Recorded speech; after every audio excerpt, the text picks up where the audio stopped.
Welcome, ladies and gentlemen, to the monastery. The fucked it up already. This is not the monastery. This is the Valley of the Judged. I am your one and only gaming monk, better known as Mildra, and with me, I have one good brother and one good sister here in the monastery. In the red corner,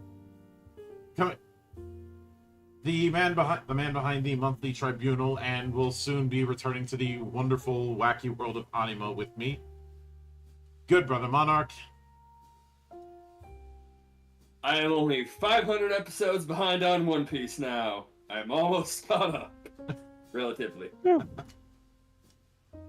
And our resident werewolf, or just wolf. Just a wolf. Good sister Bailey. Yes. Well, Monarch's in the red corner. Can I be in the bread corner? No, you're in the blue corner. That's how this works. I don't make the rules. I mean, I do. I think you do make the rules. Yeah. You lying. Can't believe this. I'm gonna dig up your trash later.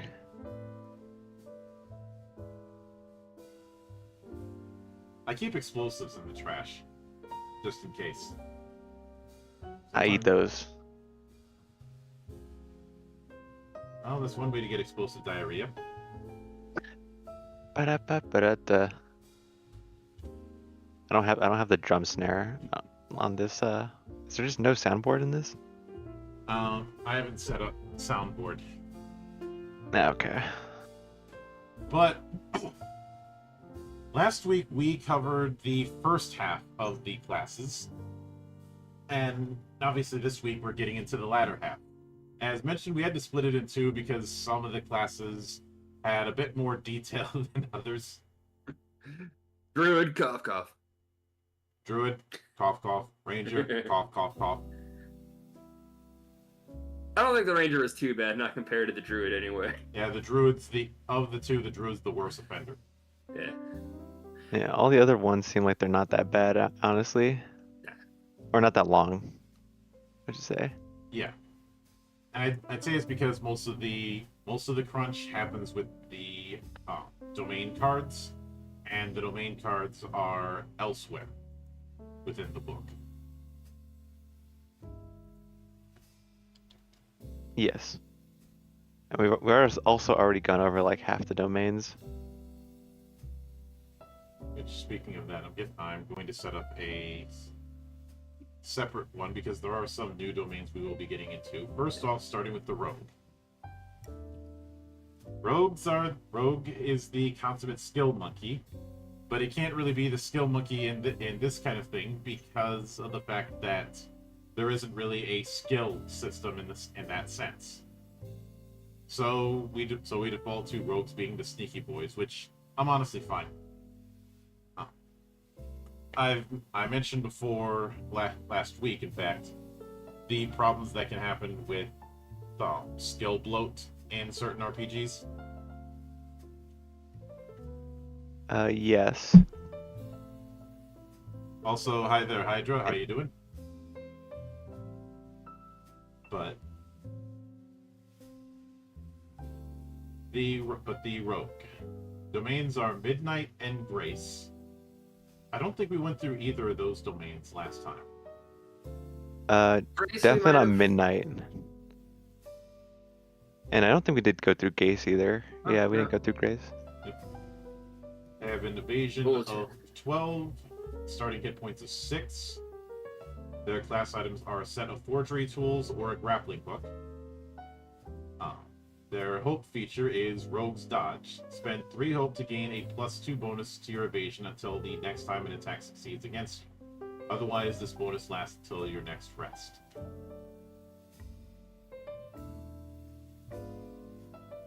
Which would mean before any modifiers, if you apply that, you could have a minimum evasion of 14. Which, beating a 14 on a 2d20, just for the fuck of it, let's see how easy that is. Let me load up any dice.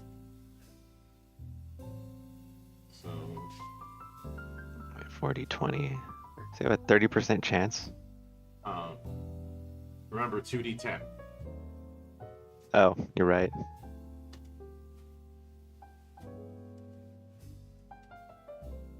Let's see.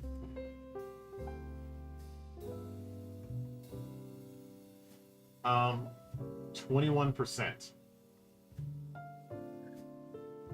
Damn.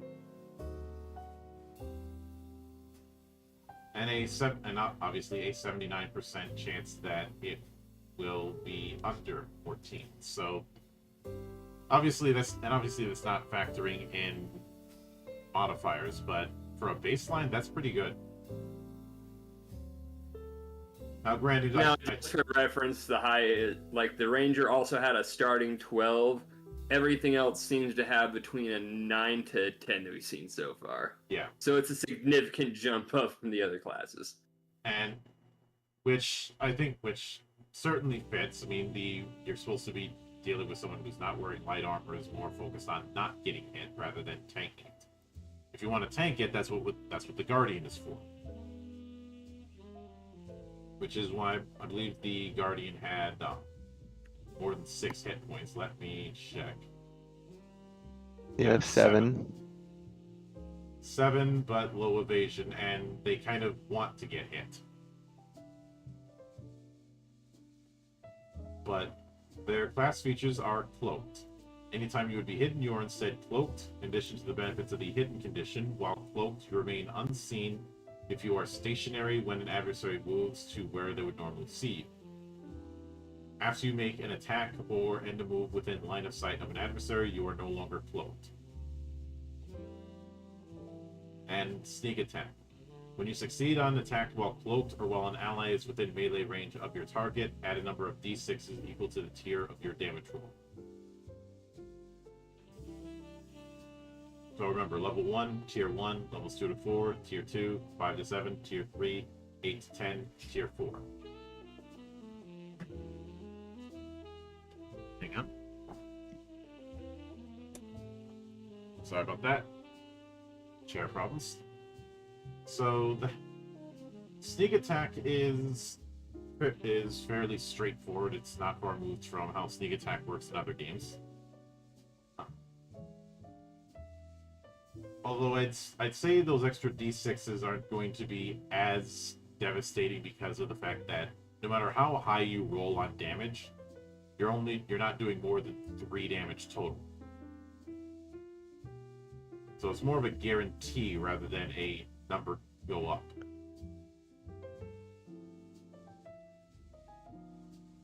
But then we have the subclasses. The first being Nightwalker. Play as the Nightwalker if you want to manipulate shadows to maneuver through the environment.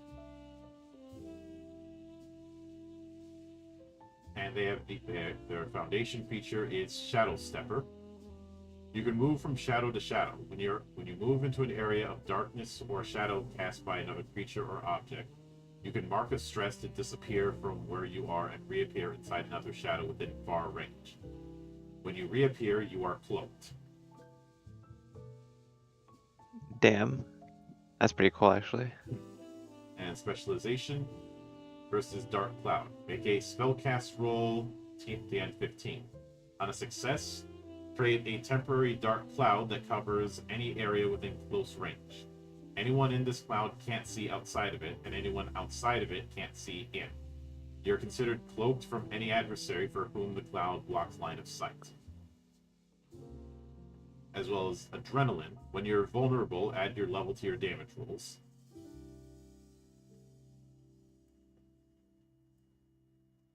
And the mastery features for the Nightwalker is Fleeting Shadow. Gain a permanent +1 bonus to your evasion. You can use your Shadow Stepper move to move within very far range. It's going to be very interesting when we get to the combat chapter, so we can get an understanding about how they define the different range bands. I don't think we're going to see hard and fast numbers for each, because that would be contradictory to the kind of game this is. But I do hope to see a suggested amount for what the difference is between far and very far at the very least. And then we have Vanishing Act. Mark a stress to become cloaked at any time. When cloaked from this feature, you automatically clear the restraint condition if you have it. You remain cloaked in this way until you roll with fear or until your next rest. So Nightwalker may as well be the Nightcrawler build. Yeah. It feels like more the classic rogue. Be in the shadows and kill people. Well, maybe not kill people, but fight in the shadows. Yeah, be in the shadows. Being able to teleport between shadows is definitely very nice. We'll revisit some of the stuff with Nightwalker when we look at the domains. It is interesting that they have a spellcast trait, because I think some would argue, wait, rogues shouldn't be spellcasters. To that I say, you sure about that? And given the... For real? I mean, can you really say that when when people are perfectly fine with having ninja as key users?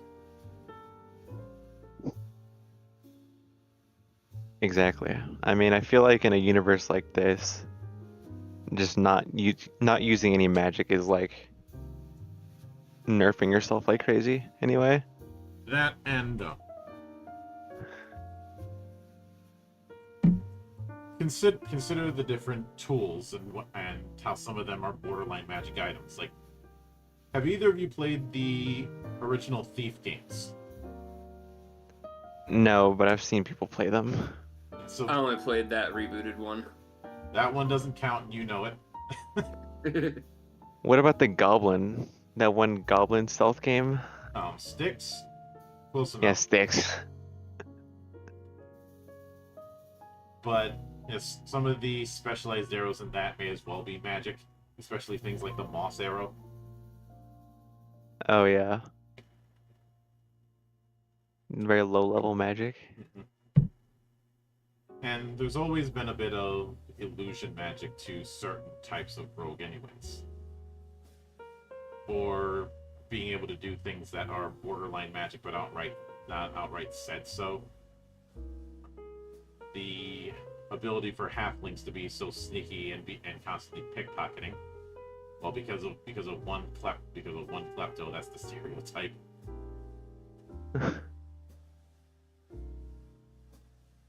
But then we have the Syndicate. Play the Syndicate if you want to have a web of contacts everywhere you go. So this would be the fence. Not the fence, but the organized thief. No, you're Danny Ocean in Ocean's 11. The pencil pusher thief? Not necessarily. The guy who knows a guy. Yeah, I mean, I'm just being obtuse. But they also have finesse as their spellcast trait. Their foundation feature is well connected. When you arrive in a prominent town or environment, you know somebody who calls this place home. Give them a name, note how you think they could be useful, and choose one fact from the following list. They owe me a favor, but they'll be hard to find. Or they're going to ask for something in exchange. They're always in a great deal of trouble. We used to be together, it's a long story. Or we didn't part on great terms. I feel Yes, the baggage. Yeah, if that's gonna be the thing, I feel like Han Solo or John Constantine could fit this.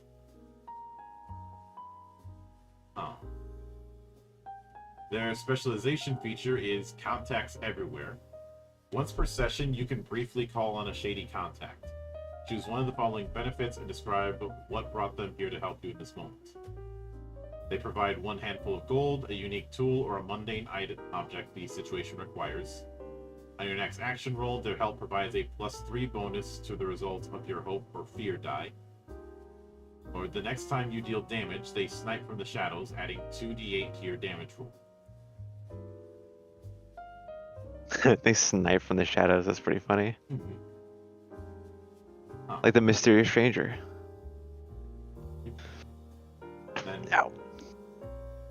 or sometimes the asshole who's kill stealing, or as the professionals call it, kill confirming. Yeah. I mean, I guess if you're marking kills, it'd be kill stealing. Someone's saving your life. I mean, I don't care. Oh yeah.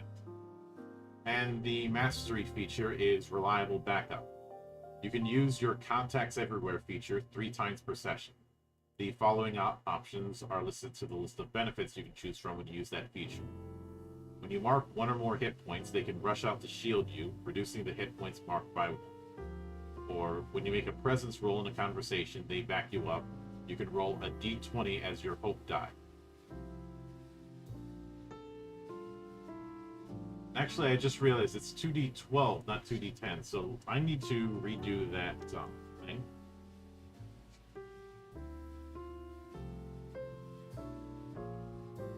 Okay, so the odds of beating 14 on the 2d12 roll straight is 38.1%. That's much better. Much more forgiving. Yeah. Also, does it not have modifiers? I wasn't calculating modifiers. It's a little bit tricky to put that into any dice. That's just the baseline. Yeah, I'm just saying because usually it also have modifiers too. Probably make it much easier. Yeah. But let's look at the domain. So let's first look at the Midnight Domain. That is going to be on page 336. So some of them are spells, which makes sense why there's the spellcast trait.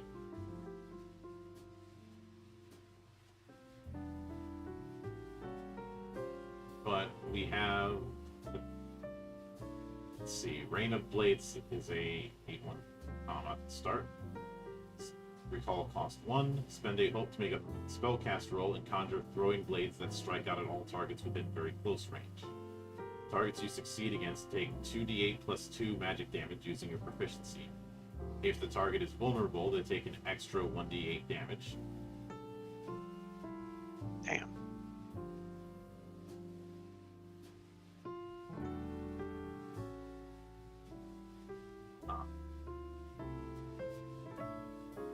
Or you have things like Spell Charge at level 8. Has a recall cost of 1. When you take magic damage, place tokens equal to the number of hit points you marked on this card. You can store a number of tokens equal to your spellcast trait. When you make a successful attack against the target, you can spend any number of tokens to add a d6 for each token spent to your damage roll. That could be particularly nasty if you got if for the rogue you got a high finesse. Or imagine a guardian specking into rogue just to get access to the Midnight Domain. Become like a Dark Knight. Mm-hmm.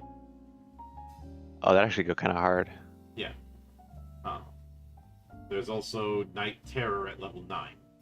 Recall cost of 2. Once per long rest, choose any targets within very close range to perceive you as a nightmarish horror. The targets must succeed on a reaction roll TN16 or become temporarily horrified. While horrified, they're vulnerable. Steal a number of fear from the GM equal to the number of targets that are horrified, up to the number of fear in the GM's pool. Roll a number of d6s equal to the number of stolen fear and deal the total damage to each horrified target. Discard the stolen fear. Oh god. I feel like fear is such a good status effect, at least in most TTRPGs. Remember, this is referring to the whole fear pool when rolls with fear happen. That's also true. I forgot that. But Horrified is more of the status effect you're thinking related to fear in the sense. yeah. Yeah. But still, being able to screw over the being able to screw over the resource that the GM uses to make your life interesting is a very fun thing. I don't know You if get we've the actually wire come shots. across something like that. I like the ability to fuck with the DM specific resource pool, Yeah. but we have seen a couple abilities like it in this game. Then we have Twilight Toll, which is another level 9. Choose a target within far range. When you succeed on an action roll against them that doesn't result in making a damage roll, place a token on this card. When you deal damage to this target, spend any number of tokens to add a d12 for each token spent to your damage roll. You can only hold Twilight Toll on one creature at a time. When you choose a new target or take a rest, clear all unspent tokens.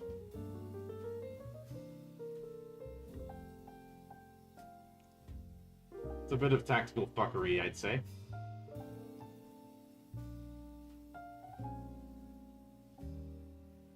Yeah, a little fuckery. Just a little bit. But then we have as a capstone, Spectre of the Dark. Has a recall cost of 1. Mark a stress to become spectral until you make an action roll targeting another creature. While spectral, you're immune to physical damage and can float and pass through solid objects. Other creatures can still see you while you're in this form. It could be pretty good. Probably something good for closing a distance or running away at least. Or if you're afraid of return fire.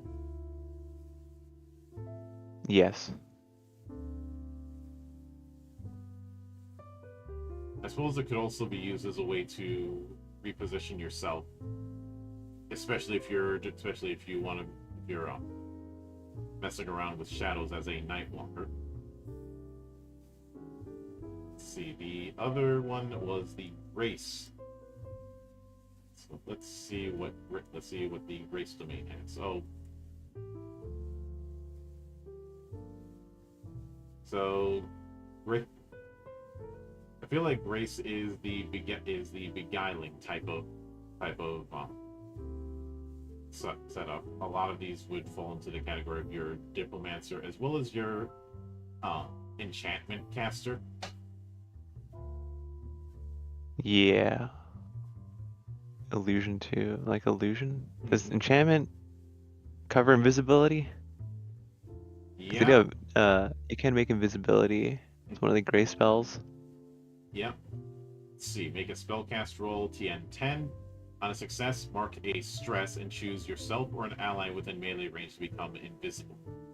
An invisible creature can't be seen except through magical means, and attack rolls against them are made with disadvantage. Place a number of tokens on this card equal to your spellcast trait. When the invisible creature takes an action, spend a token from this card. After the action that spends the last token is resolved, the effect ends. You can only hold invisible on one creature at a time.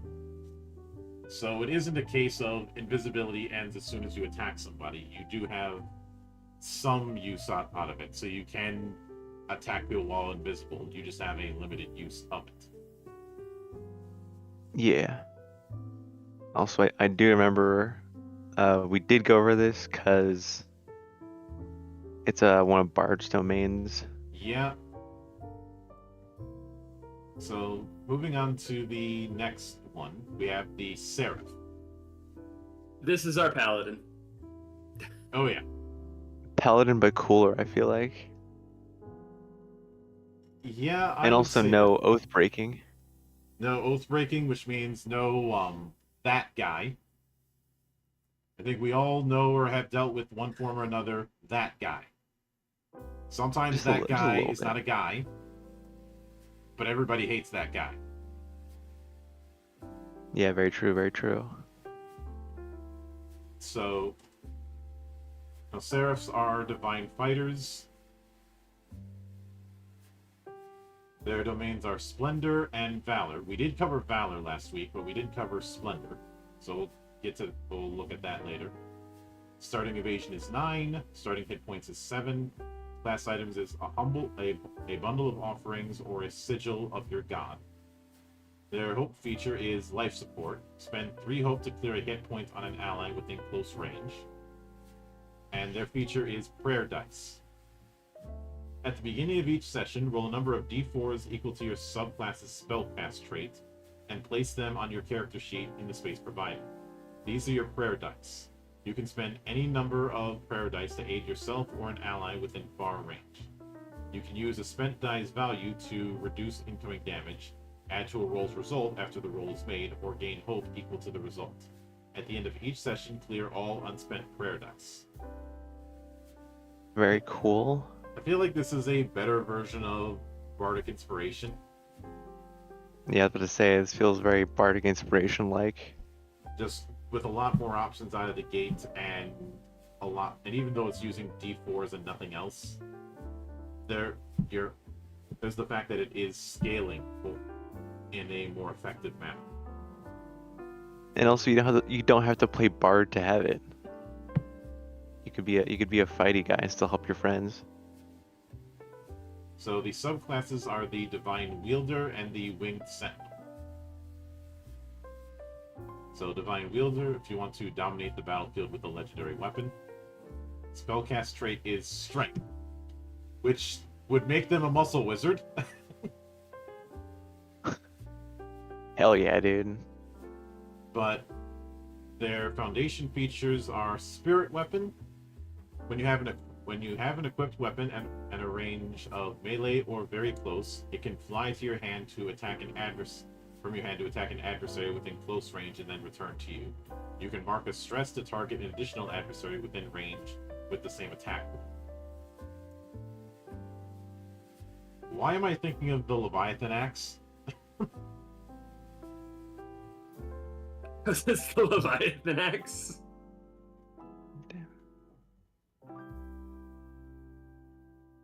And their other foundation feature is Sparing Touch. Once per long rest, touch a creature and clear 2 hit points or 2 stress from them. Okay, this is our Lay on Hands. Then their specialization feature is Devout. When you roll your prayer dice, you can roll an additional die and discard the lowest result. Additionally, you can use your Sparing Touch feature twice instead of once per long rest. And the mastery feature is Sacred Resonance. When you roll damage for your spirit weapon feature, if any die results match, double the value of each matching die. For example, if you roll 2 5s, they now count as 2 10s. Oh boy. Crazy. Just crazy crit potential. Yeah. There's how you get your double damage with crits, because I don't think this is going to have the normal crit setup.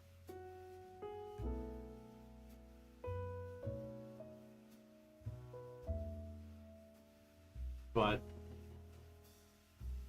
then we have the Winged Sentinel. Their spellcast trait is also Strength. Their foundation feature is Wings of Light. You can fly. While flying, you can do the following.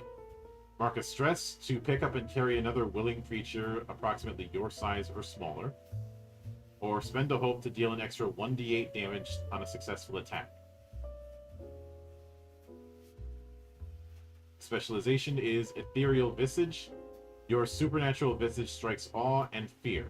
While flying, you have advantage on presence rolls. When you succeed with hope on a presence roll, you can remove a fear from the GM's fear pool instead of gaining hope.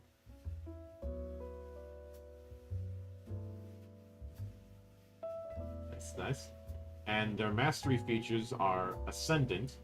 Gain a permanent +4 bonus on your severe damage threshold. And Power of the Gods.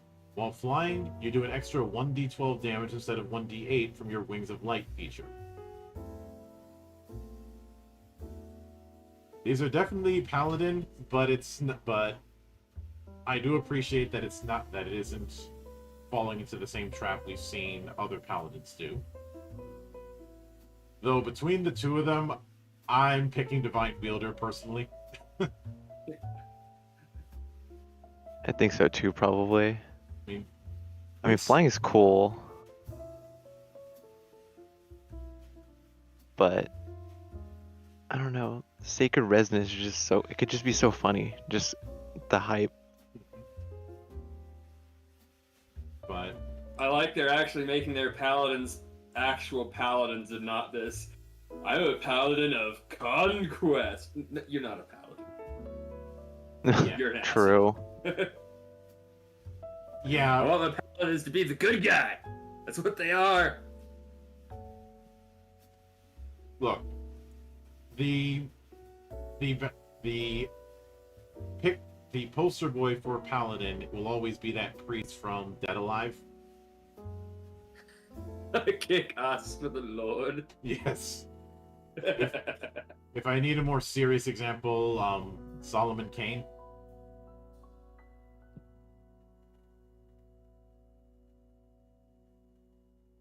But when it comes to the Splendor domain, it's interesting that they get second wind at level 3. Um, it's a lot of the light kind of stuff. They do have divination. They do get the things that would be divine spells in other games are definitely in the Splendor domain. One of their first ones being Bolt Beacon. Recall cost 1. Make a spellcast roll against a target within far range. On a success, spend a hope to send a bolt of shimmering light toward them, dealing d8 plus 2 magic damage using your proficiency. The target becomes temporarily vulnerable and glows brightly until this condition is cleared. This is a reincarnation of Lance of Faith from 4th edition.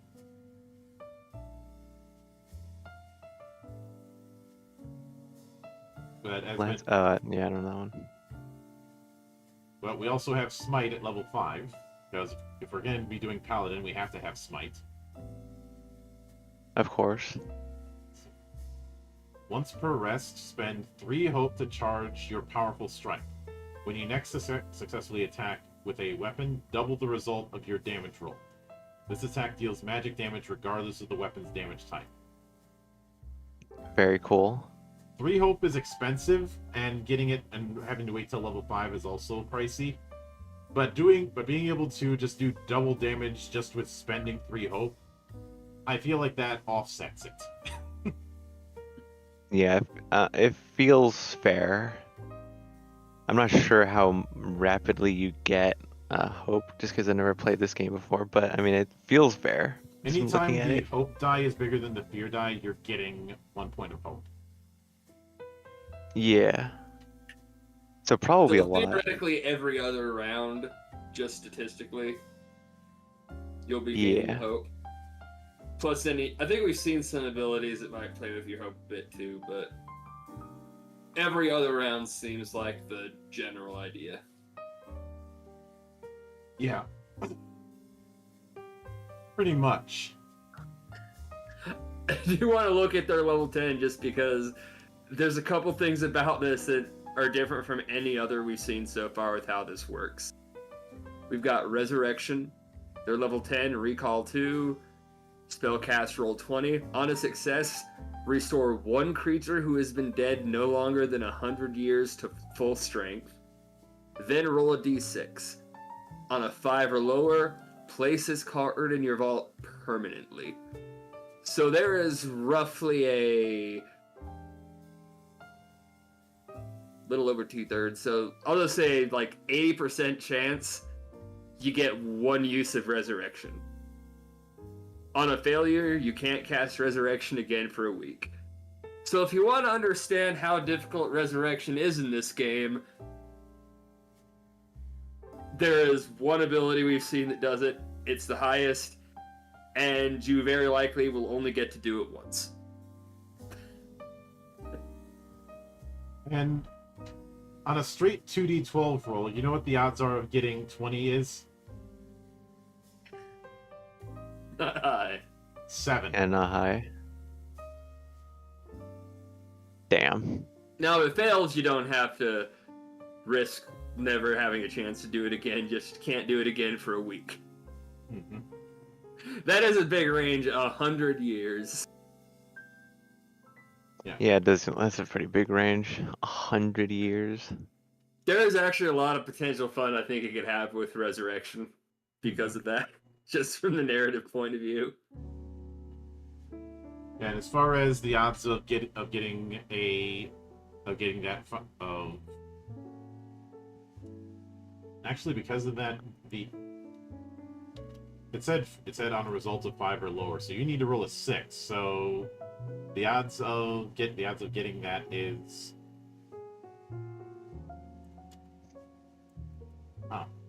16%.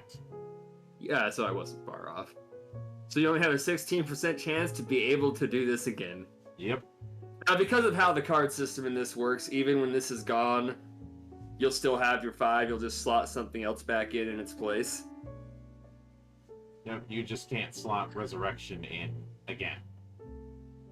Yeah. I like that the resurrection in this has such a strict limitation on it. Yep. Obviously, there's also the aura effects. And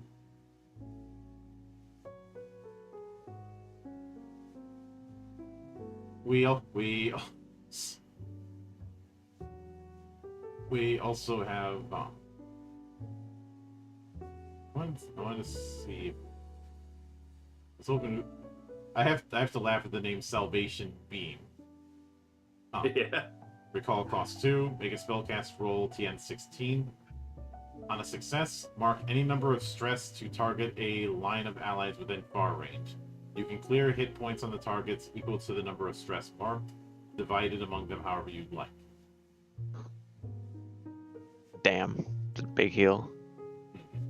Or, I think the strongest offensive thing that they have would be Stunning Sunlight.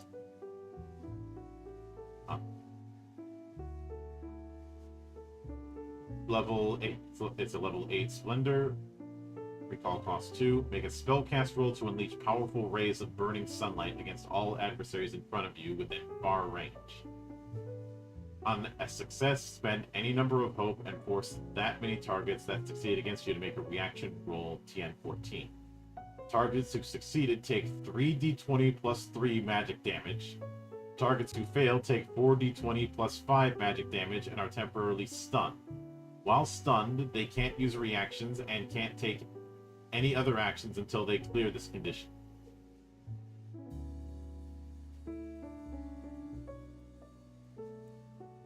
Damn. Just takes one out of the fight, basically.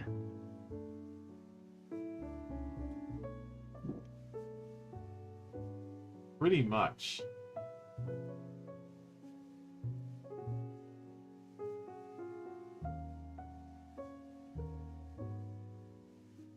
And what immediately comes to mind for me is just going. Do you see the light?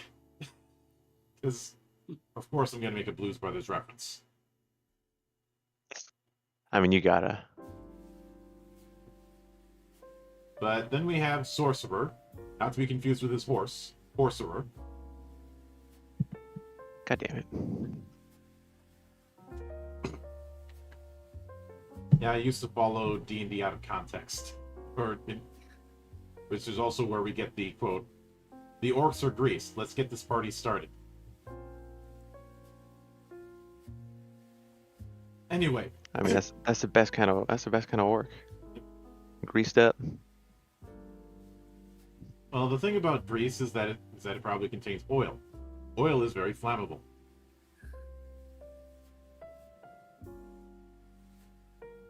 Now, Or you if can this just were slide an right 18 off. plus stream, we could go in a completely different direction with that grease joke, but we'll stick with the fire one for here.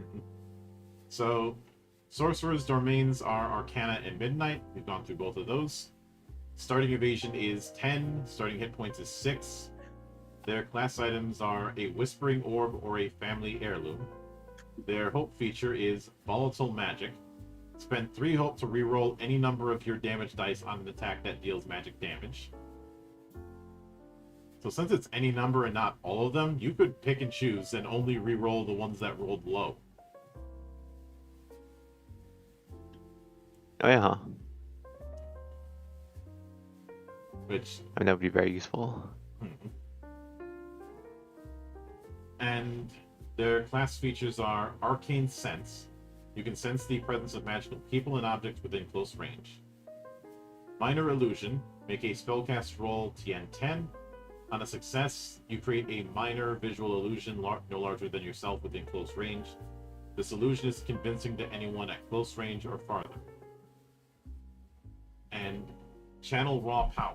Once per long rest, you can place a domain card from your loadout into your vault and choose to either gain hope equal to the level of the card, or enhance a spell that does damage, gaining a bonus to your damage equal to twice the level of the card.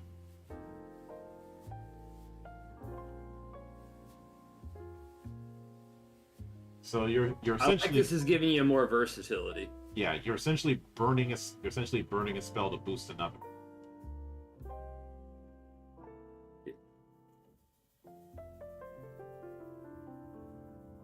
I mean, yeah, when it's in the vault, that doesn't mean that when it's put in the vault, that doesn't mean you lose it permanently or have it locked. You can still recall it. You just have to, but you may have to spend stress. So raw power might be good for those domain cards that don't have a recall cost. Oh, yeah, true. But Or, if you just find yourself in a situation where one of the things you picked happens to just not be useful right here, so you're like, alright, I can get away with just burning that out of my way. So even then, a bad pick for that particular session isn't going to bite you because of your channel raw power. It's a nice little touch here. I'm fond of it. Yep, just give you more options in any scenario, basically. yeah. But then for the subclasses, we have the Elemental Origin and the Primal Origin. So Elemental Origin, now the spellcast trait for both of them is Instinct. But their foundation feature is Elementalist. Choose one of the following elements at character creation: air, earth, fire, lightning, water. You can shape this element into harmless effects. Additionally, spend a hope and describe how your control over this element helps an action roll you're about to make.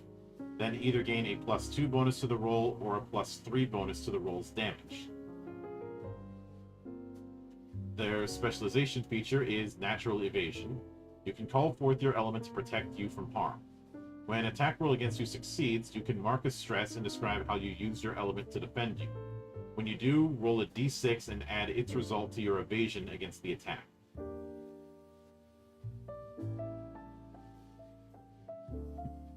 And their mastery feature is Transcendence. Once per long rest, you can transform into a physical manifestation of your element. When you do, describe your transformation and choose 2 of the following benefits to gain until your next rest. +4 bonus to your severe threshold, +1 to a character trait of your choice, +1 to your proficiency, or +2 to your evasion. Pretty cool. I like that it lets you pick what you want rather than like tying it to the whatever element you're using. I mean, I guess I already did that with Druid. Yeah, but if I'm being honest, Elemental Origin is for people who want to be a bender out of Avatar. Yeah. But then we have Primal Origin, for if you want to extend the versatility of your spells in powerful ways. Their foundation feature is Manipulate Magic. Your Primal Origin allows you to modify the essence of magic itself. After you cast a spell or make an attack using a weapon that deals magic damage, you can mark a stress to do one of the following. Extend the spell's attack reach by 1 range. Gain a +2 bonus to the action roll's result. Double the damage die of your choice. Or hit an additional target within range. This is in all but name meta magic. For people who love messing around with meta magic as sorcerer, Primal Origin is for them. Their specialization feature is Enchanted Aid. You can enhance the magic of others with your essence.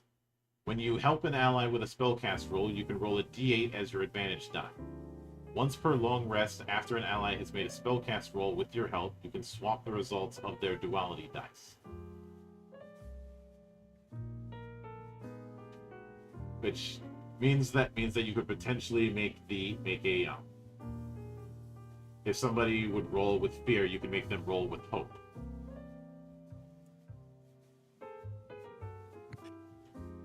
You know, with the right setup of classes here and domain cards, you could build your party to basically look at your DM and say, fuck you and your fear pool, you are never having one. If you just want to troll the DM. The only way to troll the DM harder is to play an archer named Bard.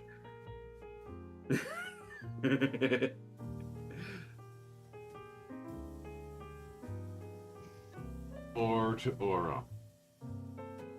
a cleric You named also Rogue. have to have a bard in your class, though, for that to really work. Because if you don't have a bard, everyone's still going to immediately know who he's referring to. Well, I did that once. Oh.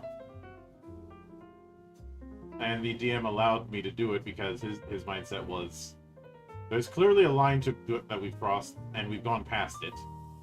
But let's keep going and see what happens.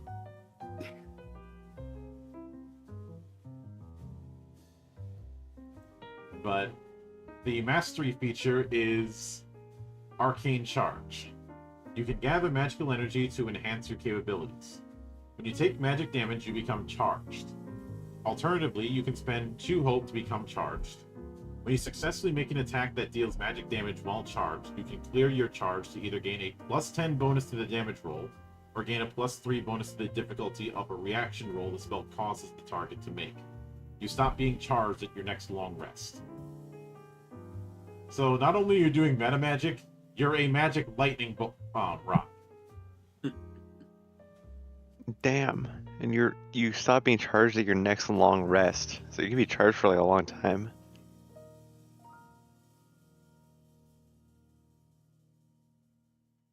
But obviously, This way, we've already covered both of these domains, so we won't jump right back into those. yeah. But I have a feeling that somebody who really wants to, if somebody wants to do a bit of fuckery, they'll invest in the Midnight domain. If they want to do the Casty Boy, they'll invest in the Arcana domain. Because the thing about the I Arcana, imagine you probably do a little of both. yeah, the thing about But the yeah. Arcana domain is a lot of the individual domain cards have multiple effects that you can potentially pick from. And considering the ability, especially if you're the primal, to modify those effects, the Arcana-focused sorcerer is going to have the most versatility of any of the characters we've seen, I believe. Yep.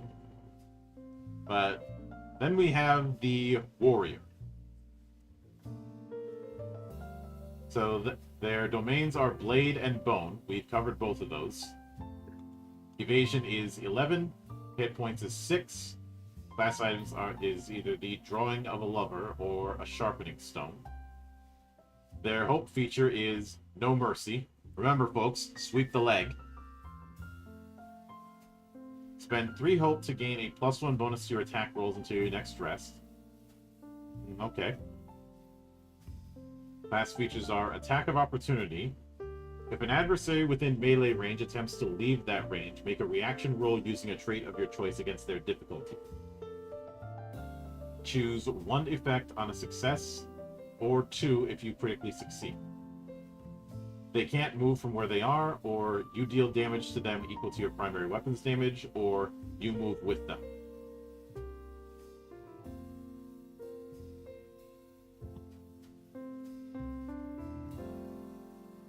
And then the third one is next is combat training. You ignore burden when equipping weapons. When you deal physical damage, you gain a bonus to your damage roll equal to your level. Simple but effective. I like it. Yep, very numbers go up on them. The subclasses are either Call of the Brave or Call of the Slayer. Call of the Brave is if you want to use the might of your enemies to fuel your own power. Their foundation features are Courage and Battle Ritual. Courage has it that when you fail a roll with fear, you gain a hope. Battle Ritual Once per long rest before you attempt something incredibly dangerous or face off against a foe who clearly outmatches you, describe what ritual you perform or preparations you make. When you do, clear 2 stress and gain 2 hope.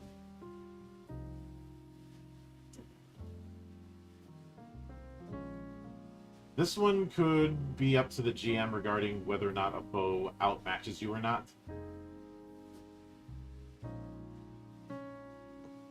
Yeah. I'm not too fond of how this is worded, just because this is the only ability that really seems to do that. Yeah, it seems very subjective. And would you want to make a weak Call of the Brave Warrior so you can be outmatched more often? So you could use that more often? Probably not, but could you? I guess so. Yeah.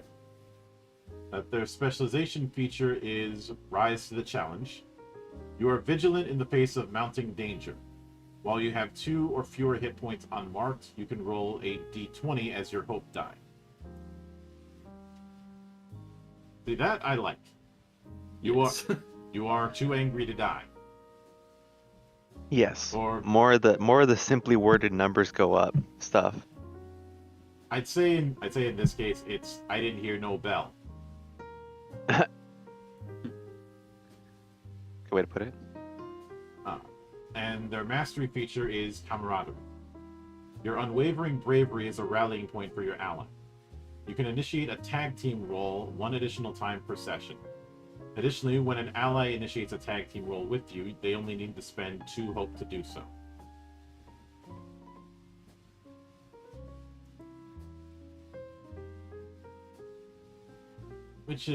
That's a nice feature, but I'm not sure I'm not sure how much it fits the theme. Well, I'll put a pin on that when we get to how tag team roles work later on.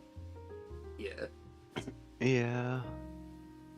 But It also, well, yeah, I guess it depends on how good tag team roles are.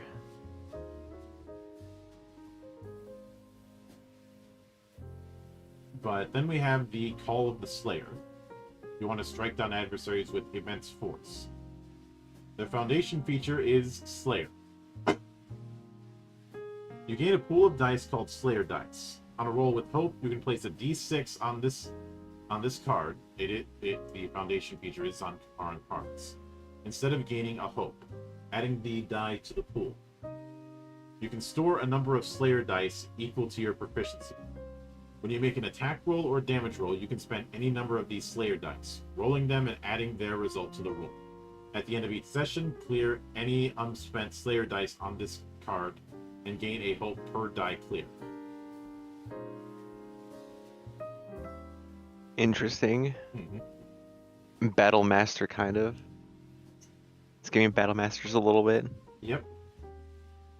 Their specialization feature is Weapon Specialist. You can wield multiple weapons with dangerous ease. When you succeed on an attack, you can spend a hope to add 1 of the damage dice from your secondary weapon to the damage roll. Additionally, once per long rest when you roll your Slayer dice, reroll any once. Oh, pretty cool. I know people will look at that and say dual wielding, but this is a case of doing a 1-2 attack. So it could just as well be a shield bash as the secondary. It depends on how you build things. But yeah, true. we haven't gotten to equipment yet, so I'll put a pin on that when it comes to secondary weapons. And the mastery feature is martial preparation. You're an inspirational warrior to all who travel with you. Your party gains access to the martial preparation downtime. To use this move during a rest, describe how you instruct and train with your party. You and each ally who chooses this downtime move gain a d6 Slayer die. A PC with a Slayer die can spend it to roll the die and add it to the result of an attack or damage roll of their choice. Oh, pretty interesting. A lot of, like, helping your friends out as the mastery features in this class. Mm-hmm. It is kind of funny that what would be the fighter in other systems has been split into a defensive fighter with Guardian and an offensive one with Warrior. Yes. And they I will both note- very much do play with the party. Oh, can you, sorry? Oh, you go on. I was gonna say they both like do a lot of co-op stuff. That's Yeah. basically it. I was gonna point out, like, even though this does look a lot more limited in features compared to other classes we're seeing, which it is, we're not really seeing some of the same issues of warriors and other classes where they just don't feel like they have that many things they can even do. By virtue of the fact we still have the domains to tag on Yeah. to all of their Yes. other abilities. In their case, the blade and bone domains, which the blade domains are a lot of weapon master kind of things, and bone is more about maneuverability. Yeah. So at this point, we've pretty much covered every domain now. Mhm. Yeah, we have covered every So we domain. won't jump back into them, but Yep. yeah, that adds a lot to what you can do with these classes, even if the features themselves on this page are very limited compared to the others. And also, I mean, anyway, what's wrong with having a class that's simple yet effective? Yeah, simple and effective is Yeah. one thing. I think the issue that we've had with certain simple classes is them being a one-trick pony while everyone else isn't. Yes. Most notably, 3rd edition D&D Warriors, like, you basically pick one weapon, ignore the fact you have a bunch of other weapons you can technically use because you're not nearly as good with them, and you just make attacks very well. That is not an issue here. Yeah. You can Well, of actually do course. stuff. Yeah, I mean, yeah, of course, because as you guys said, you have access to domain cards that let you diversify, and also both the mastery features are mainly for your party.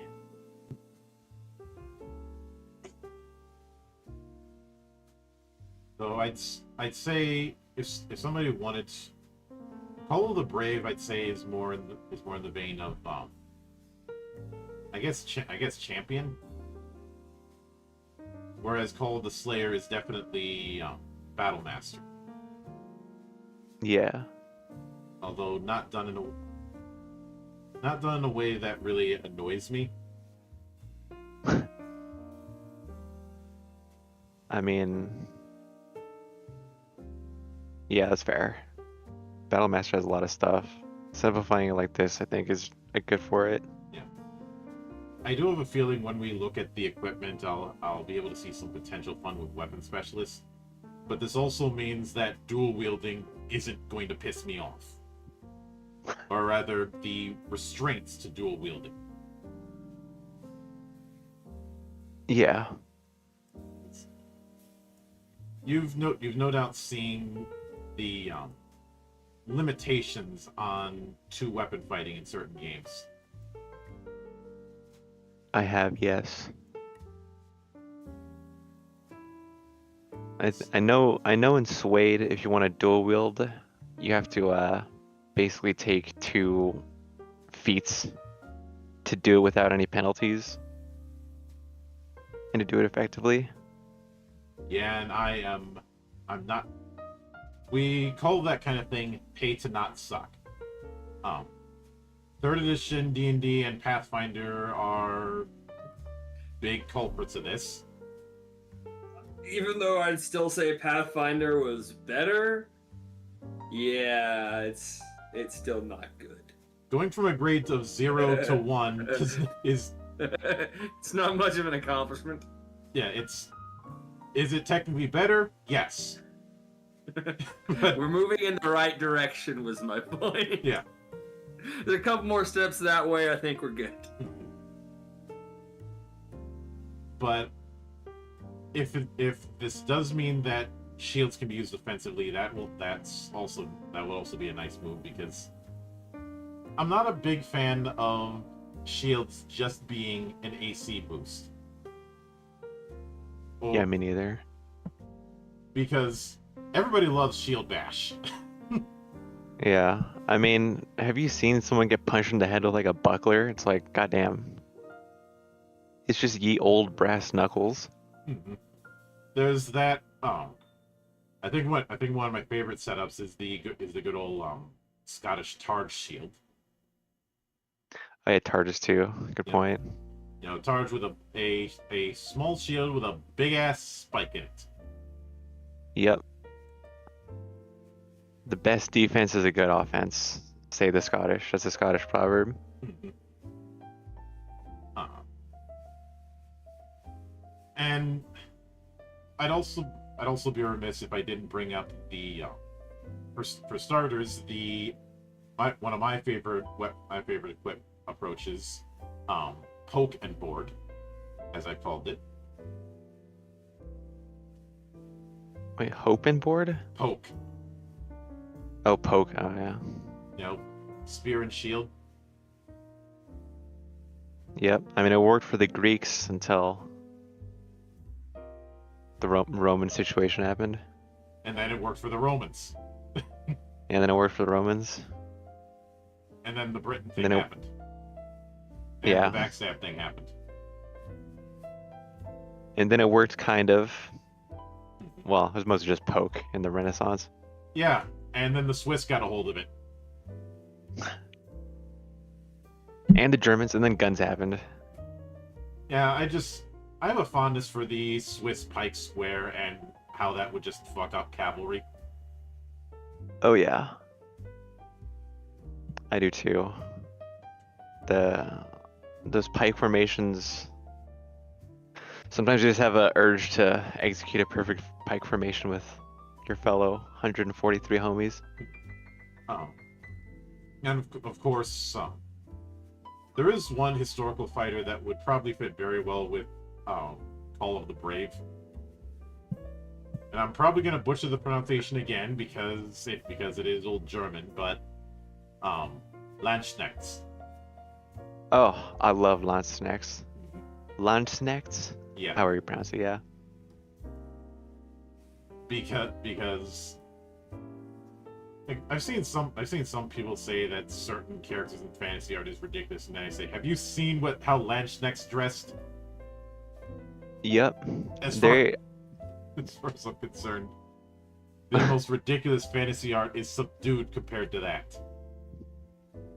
It's so peak. Renaissance, like, soldier or warrior outfits, they're just so peak. Why do you think I have You get one the of those? puff. I should show you the sniper design for Legend Edition later. Yeah, you should. But the next class we have is, I believe the last one is the Wizard, or as It it's is indeed referred the to in Wizard. this world, the Wizard.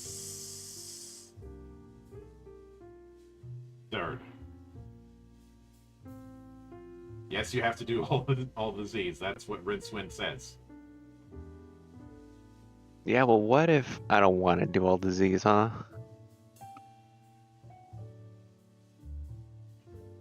Oh, then you end up having to deal with all the people trying to kill Rincewind. I can take him. I'd win. Either that or the Discworld version of Death decides to have a conversation with you. I mean, he seems like a cool guy.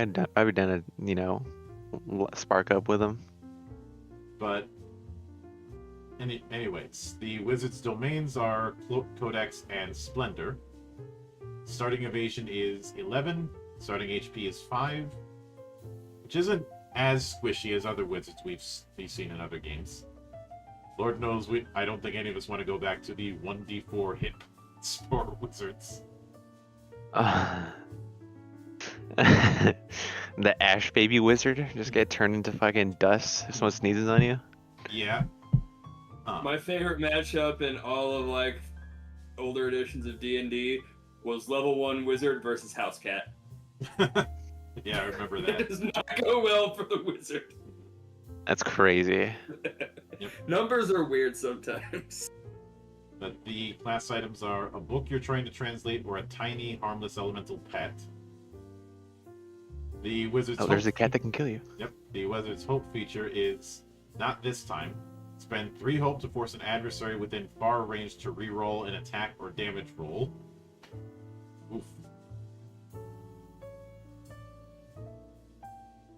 Like, imagine you force them reroll and then they end up rerolling Snake Eyes. Hell yeah. Fast features are prestidigitation. You can perform harmless, subtle magical effects at will.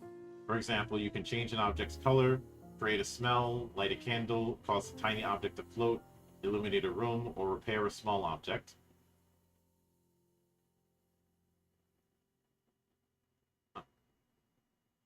I wonder if things like Mage Hand will count for that as well. Which I may or may not have abused Mage Hand to trip people.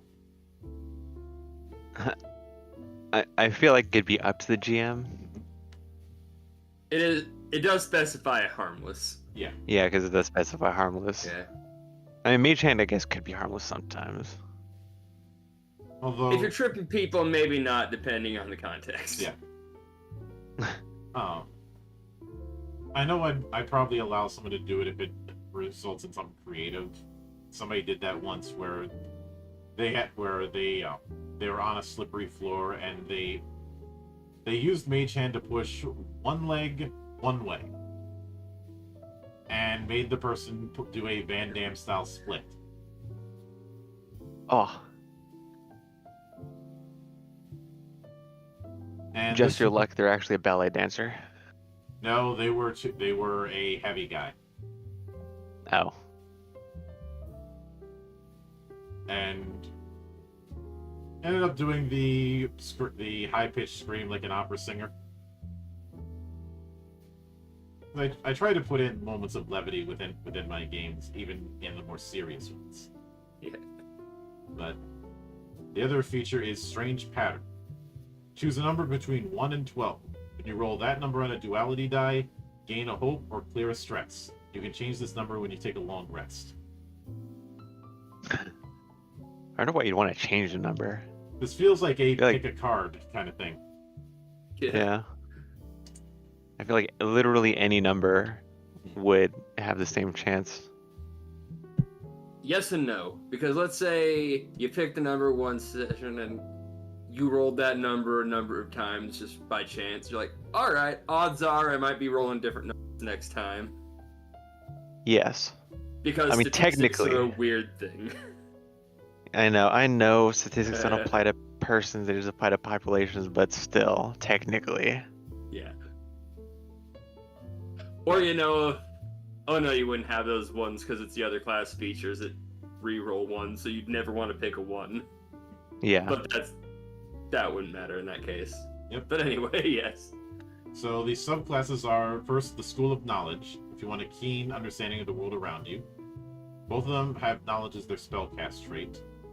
Their foundation for School of Knowledge, the foundation features are Prepared and Adept. Prepared is take an additional domain card of your level or lower from a domain you have access to. That could be pretty useful if you decide to multi-class. Yeah. And Adept, when you utilize an experience, you can mark a stress instead of spending a hope. If you do, double your experience modifier for that roll.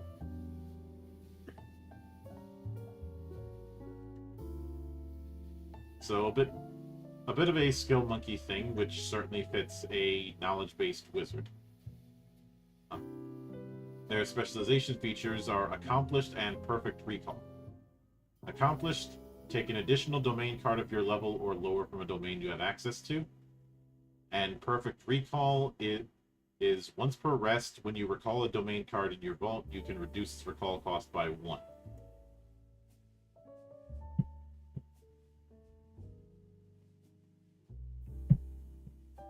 And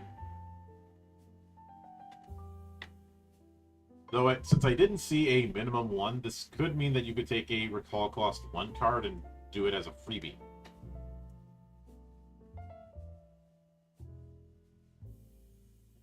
But Oh yeah, true. then we have mastery features. The first one is Brilliant. Take an additional domain card of your level or lower from a domain you have access to. Or Honed Expertise. When you use an experience, roll a d6. On a result of 5 or higher, you can use it without spending hope. Use an experience. Oh, I see.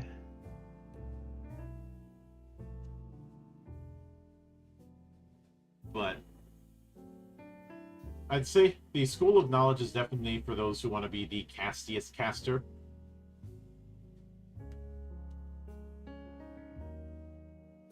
Because Yes. already through leveling up, you can get a good amount of domain cards, and they're going to be able to get more of them. Well, casting, I feel like, and also skill stuff with the extra experience things you get. Yeah, because at each tier you can get an additional get an additional domain card. Essentially another slot. So you're starting with 2 slots, and by tier 4 you can get 5. So a maxed out knowledge wizard could have 8 cards at their disposal. And because of the way recall works, they can swap them out whenever they feel like, as long as they pay up.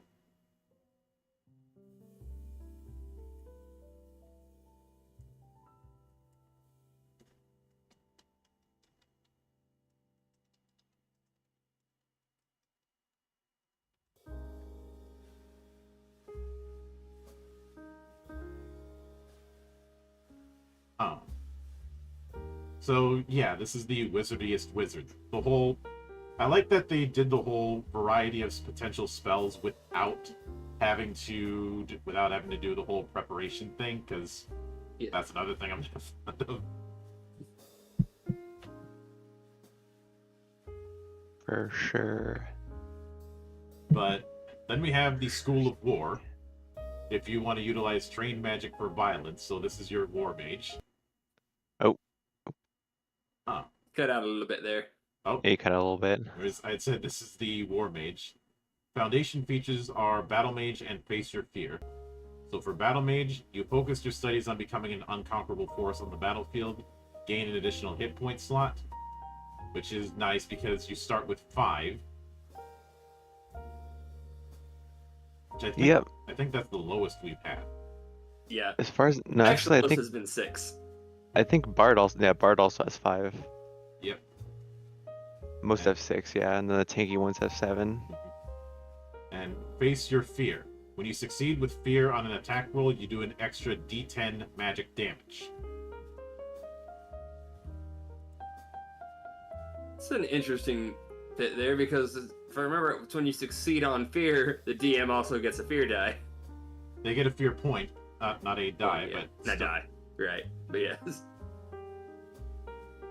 And specialization features are Conjure Shield. You can maintain a protective barrier of magic. While you have at least 2 hope, you can add your proficiency to your evasion.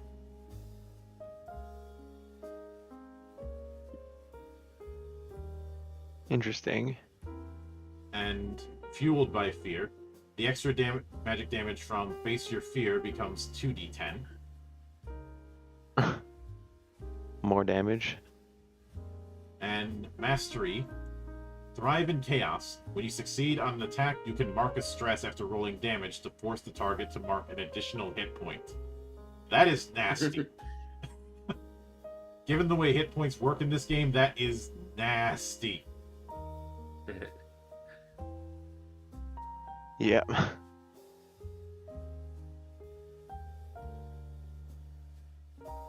And Have No Fear. The Face Your Fear feature's extra damage goes up to 3d10. I feel like the School of War is what the Blade Singer was always supposed to be, but they could never commit to.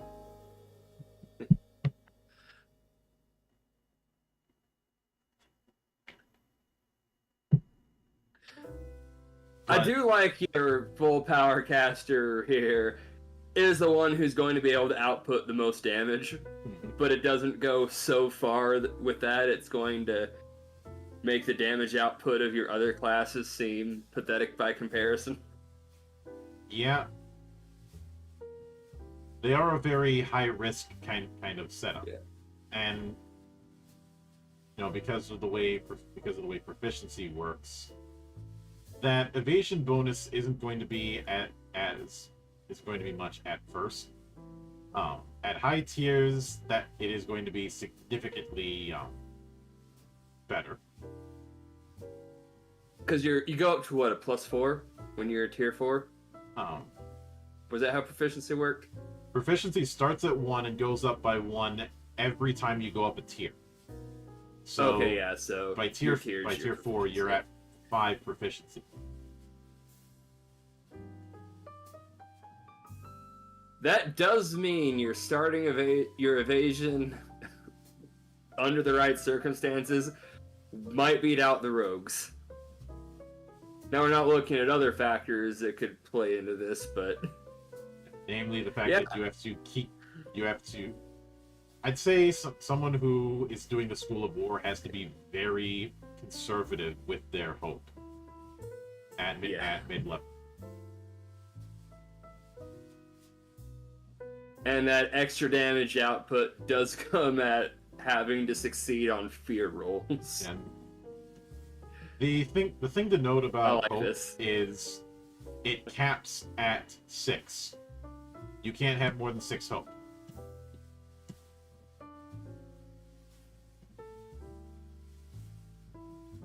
Which is why these spend 3 hope abilities are a big deal, because that's essentially half of your maximum. And Conjure Seal, that's 1/3 of it. And sometimes you might not get hope as much. Like, we've established that it's easy to get and spend hope, but that doesn't mean you should be spending it constantly. But that more or less covers the classes. I think the only issue, and I may walk this back later, but I'm not sure the whole short rest, long rest thing is really conducive to the kind of game this wants to be. I suspect you're right, but I don't think we've really seen how this game wants to handle it. Because in my head, it even kind of reads like it should work the same way it does in, say, 5e. Yeah, the problem is that this is far more abstract. Yeah. And I feel like short rest and long rest doesn't really fit that. I honestly, I may change my mind on this later on, but I would be open to considering just changing any short rest or long rest effect to be based on scenes instead. Yeah. Once per scene. So the limitation's either scene or session. To simplify that.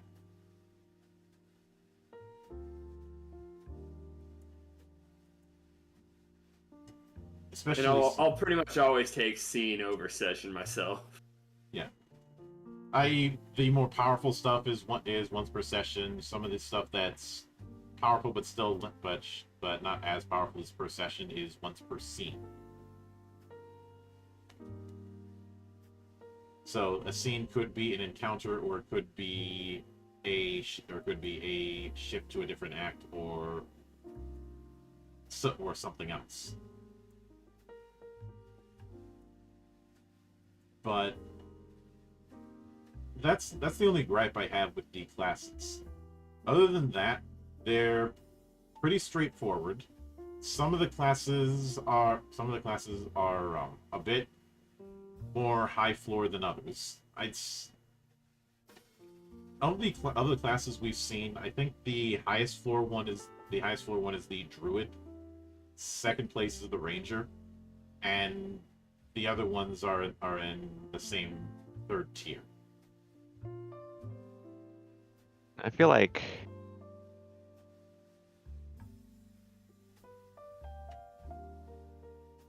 Warrior might be the easiest one to play. There was that one ability I didn't like just because it's a lot more open to interpretation than others we've seen in the game. Yeah, that definitely has to be stronger enemy. Yeah, that's so subjective. Definitely has to be reworked. But that's like only one notable chink I've seen in this. we may com- I think one of the big things is the fact that if you're playing a more martially inclined character, you're not screwed over. And if you wanted to do a Gish, it wouldn't be that hard. No. A lot of the domains have access to both abilities and spells. Some a bit more than others. Like, say, the Bone domain isn't going to have much in the way of spells. And I feel like one of the big reasons why someone would want to multi-class is not necessarily for class features, though that can certainly help, but for being able to access more domains. Yeah, definitely. And you're not going to be able to access all of them because there's 8 domains and you can only multi-class 3 times. So while you could do it, you're taking a lot of disadvantages in the process. I will note something we didn't specify earlier, just because I don't think the game itself specified it. Anytime you see a class with a spellcasting trait, the domain, they at least have one domain that has spells. Mm-hmm. Some, like the Bone, it's not that it doesn't have many spells, there are no spells in Bone. Like, at all. Yeah. But a lot of the ones that would do Bone as their domain aren't ones that are going to be using spells. Now, we'll probably get into it when we get into multi-class later, because I think we only glanced ahead at it rather than that being part of anything we've done, is how they'll do the spellcasting stat for if you do multi-class into something. Mm-hmm. I imagine it'd just be whatever that class is, though, now that I think about it, that you're classing into. So if you multi-class into Druid, your spellcast trait is still going to be Instinct. And as an aside, I do like that we don't have one stat that's dedicated as the casting stat.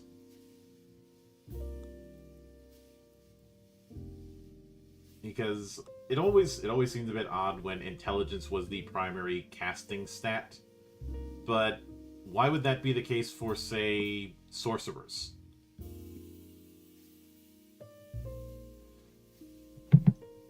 Obviously that's changed in some games over the years, but I think it's been actually fairly common even back in the day, because like 3rd edition had all the mental stats were spellcasting for different classes. Mm-hmm.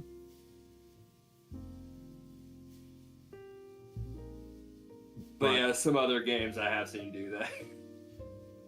But yeah, I'd say so far, some of the classes we have some small issues with. I'd say the close thing to the big issue is the whole resting thing. But again, we'll put a bit of a pin on that until we have more details. Yeah. For sure. Oh yeah. And I think it's also nice that your subclass is going to play a factor very early on.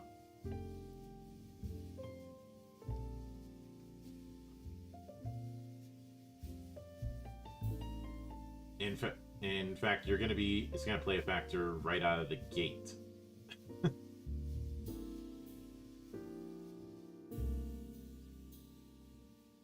as opposed to having to wait a bit of time.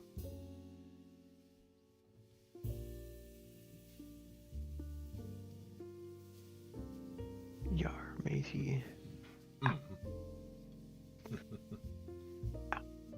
But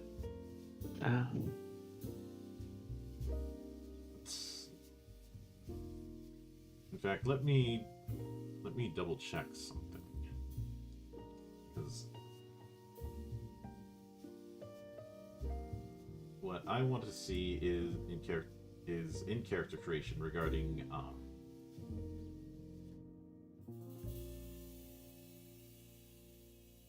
the subclass features. So I need we may have skimmed past this. So let me see. Alright, there's the different classes and subclasses. We already covered that.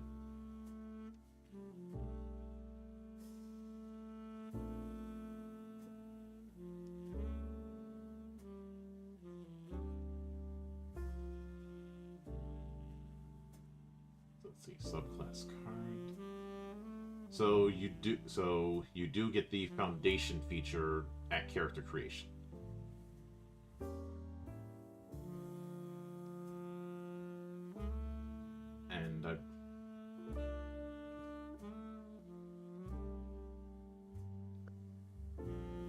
And you can for the upgraded versions for the upgraded parts of that subclass, you can get that at tiers 3 and 4. But if you take the upgraded subclass, you lose out on a multi-class option.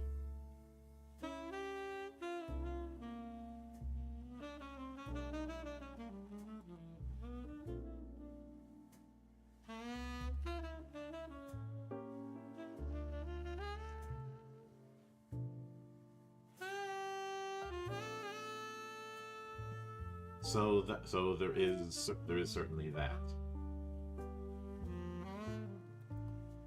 So even multi-classing, which usually ends up being a pain in the ass, is not as much of a pain here. No, not as much of a pain. It seems like it does take 2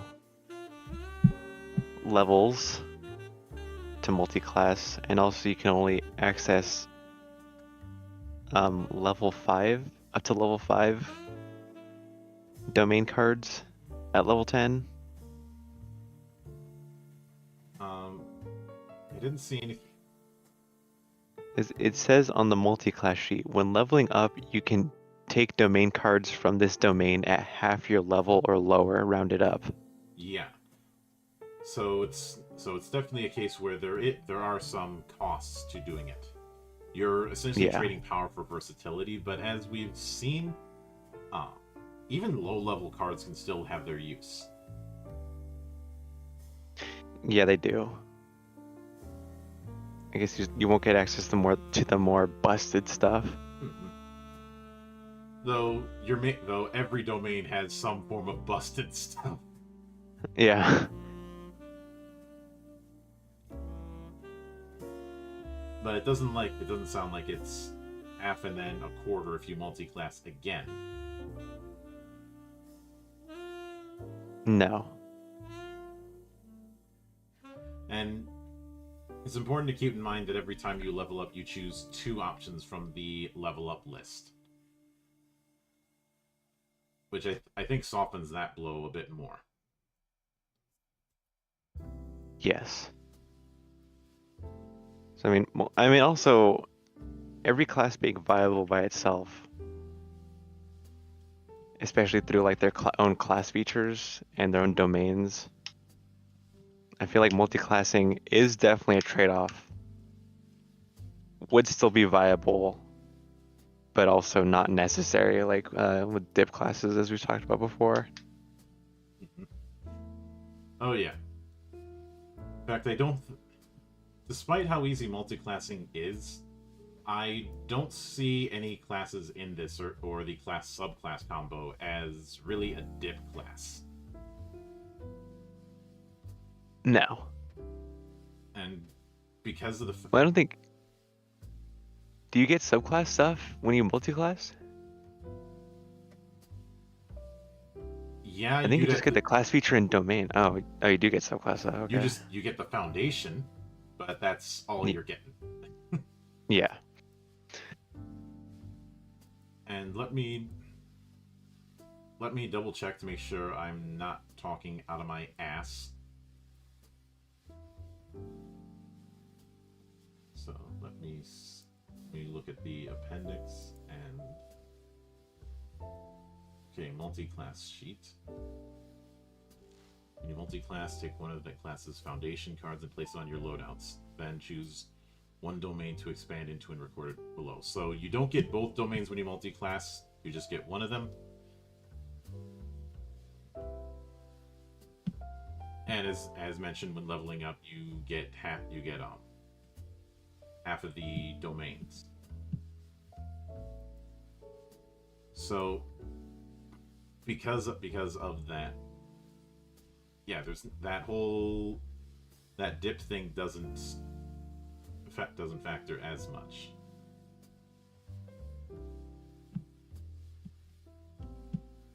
Also, I do have to correct myself. There are crits in this game. If you roll doubles, it's a crit. If you roll doubles is a crit? Yep. Wait, for any roll? Yeah, if the hope and the fear die are rolled as doubles, that is a critical success. Oh, okay. I didn't see anything on critical failures though. What if you roll 2 1s? I think that'd just be treated as a critical. We'll get back to that when we dive further in. I also double checked the quick reference to see what advantage and disadvantage is. You're adding a D6 and just adding to the roll or subtracting from it. What I do hope we don't have is that habit of, oh, you only stack one advantage or disadvantage.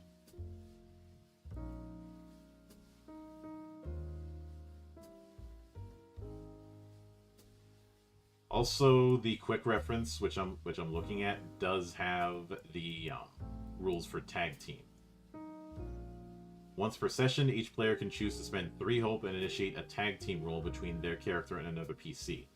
When you do, work with the other player to describe how you combine your actions in a unique and exciting way.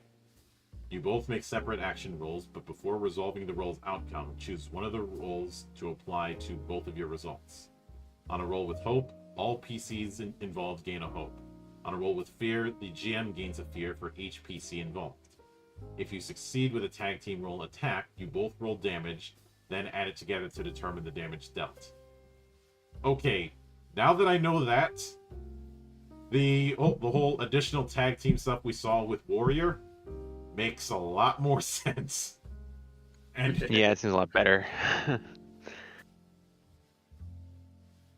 and becomes a lot nastier.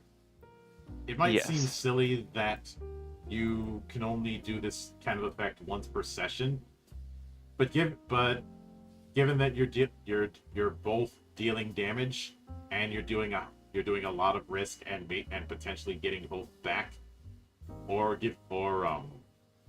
imagine doing this and one of your partners is that war wizard that we saw earlier, and you roll with fear.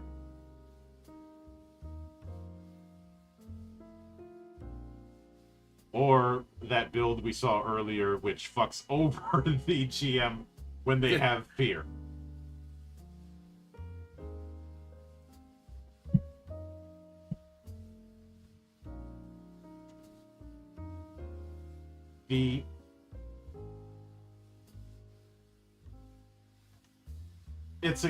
It is very much a case of there is a lot of proc potential within this game.